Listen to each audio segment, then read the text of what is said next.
Hello বন্ধুরা, আপনারা দেখছেন ডিজিটাল সবকিছু ইউটিউব চ্যানেল।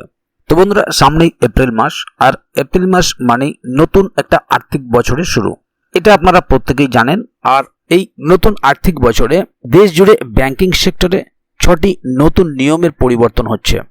আর এই পরিবর্তনগুলো সরাসরি প্রভাব ফেলবে অ্যাকাউন্ট গ্রাহকদের উপর, অর্থাৎ যারা ব্যাংকের গ্রাহক তাদের উপর। পাশাপাশি লেনদেনেও আসতে পারে বাড়তি চার্জ, অর্থাৎ লেনদেন করার জন্য আপনাকে বাড়তি চার্জ গুনতে হবে। এবং বলা হচ্ছে এই যে নতুন পরিবর্তনগুলো আসছে, এই পরিবর্তনগুলো আপনার জীবনে বা আপনার উপর কিভাবে প্রভাব ফেলবে সেগুলো আজকের ভিডিওর মধ্যে আপনাদেরকে দেখাবো। তাই আপনারা যারা যারা ব্যাংকের গ্রাহক আছেন বা যাদের ব্যাংকের অ্যাকাউন্ট আছে তাদের জন্য আজকের ভিডিওটি অত্যন্ত গুরুত্বপূর্ণ। সেই কারণে ভিডিওটিকে কোথাও স্কিপ না করে প্রথম থেকে শেষ অবধি পুরোটাই দেখবেন মনোযোগ সহকারে, যাতে করে কোনো জায়গায় বুঝতে আপনাদের কোনো প্রকারের অসুবিধা না হয়। এছাড়াও আপনি যদি আমাদের চ্যানেলে প্রথমবার হয়ে থাকেন তাহলে অবশ্যই চ্যানেলটিকে সাবস্ক্রাইব করে বেল আইকনটি প্রেস করে অল নোটিফিকেশনে ক্লিক করে দেবেন, যাতে করে আমাদের চ্যানেলে যখনই কোনো নতুন ভিডিও আপলোড হবে তা সরাসরি আপনাদের কাছে পৌঁছে যায়। তো চলুন দেখে নেওয়া যাক এখানে বিষয়টি ঠিক কি বলা হচ্ছে। এখানে দেখুন একটি আর্টিকেল প্রকাশিত হয়েছে। 1 এপ্রিল থেকে ব্যাংকিং সেক্টরে 6 নয়া নিয়ম, লেনদেনের জন্য গুনতে হবে বাড়তি চার্জ।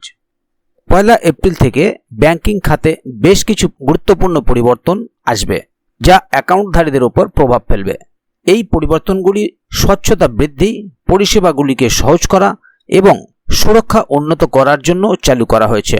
আসন্ন ব্যাংকিং নিয়ম পরিবর্তনগুলি এবং সেগুলি আপনার উপর কিভাবে প্রভাব ফেলবে তা এবার এখানে দেখুন। ক্রেডিট কার্ডের নিয়মে পরিবর্তন। এসবিআই এবং আইডিএফসি ফার্স্ট ব্যাংক সহ বেশ কয়েকটি ব্যাংক তাদের কো-ব্র্যান্ডেড ভিস্তারা ক্রেডিট কার্ডগুলিতে উল্লেখযোগ্য পরিবর্তন আনছে।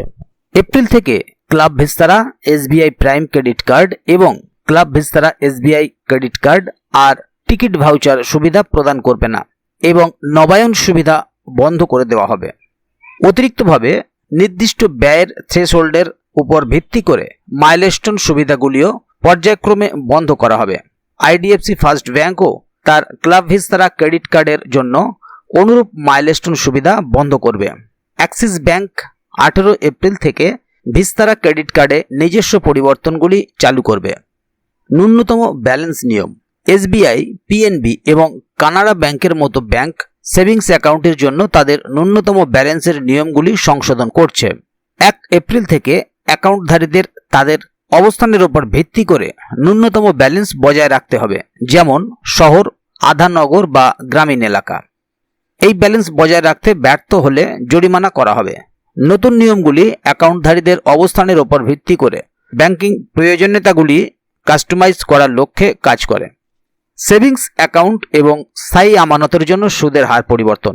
বেশ কয়েকটি ব্যাংক সেভিংস অ্যাকাউন্ট এবং স্থায়ী আমানতের উপর তাদের সুদের হার সামঞ্জস্য করছে। বিশেষ করে সরকারি খাতের ব্যাংকগুলো অ্যাকাউন্ট ব্যালেন্সের উপর ভিত্তি করে সুদের হার পরিবর্তন করবে, যার অর্থ আপনি যত বেশি সঞ্চয় করবেন আপনার সুদের হার তত বেশি হতে পারে। ইতিবাচক বেতন ব্যবস্থা প্রবর্তন। নিরাপত্তা বৃদ্ধির জন্য ব্যাংকগুলো ইতিবাচক বেতন ব্যবস্থা চালু করবে, বিশেষ করে 5,000 টাকার বেশি লেনদেনের চেকের জন্য। গ্রাহকদের এখন চেক জমা দেওয়ার আগে চেকে প্রবেশ করা বিশদ যাচাই করতে হবে। এই অতিরিক্ত পদক্ষেপের লক্ষ্য জালিয়াতির ঝুঁকি হ্রাস করা এবং চেক ভিত্তিক লেনদেনের স্বচ্ছতা উন্নত করা। ডিজিটাল ব্যাংকিং এবং এআই চ্যাটবট।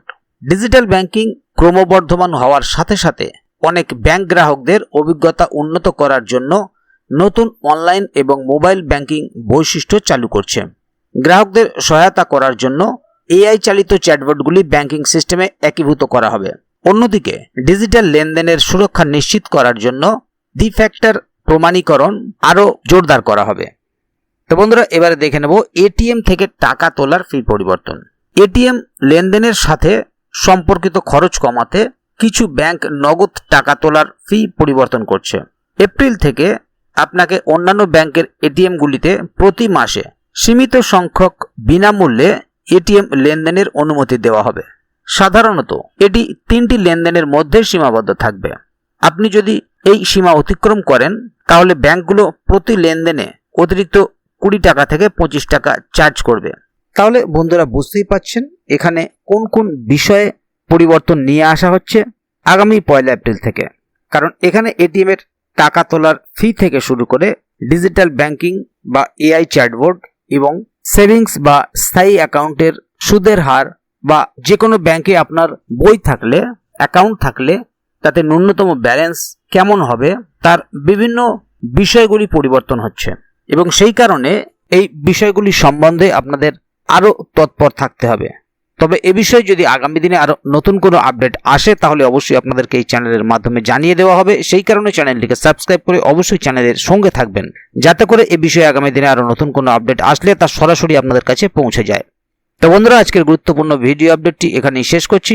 ভিডিওটি সম্বন্ধে আপনাদের মতামত এবং আপনারা কে কোথা থেকে ভিডিওটি দেখছেন অবশ্যই কমেন্ট বক্সে লিখে জানাবেন।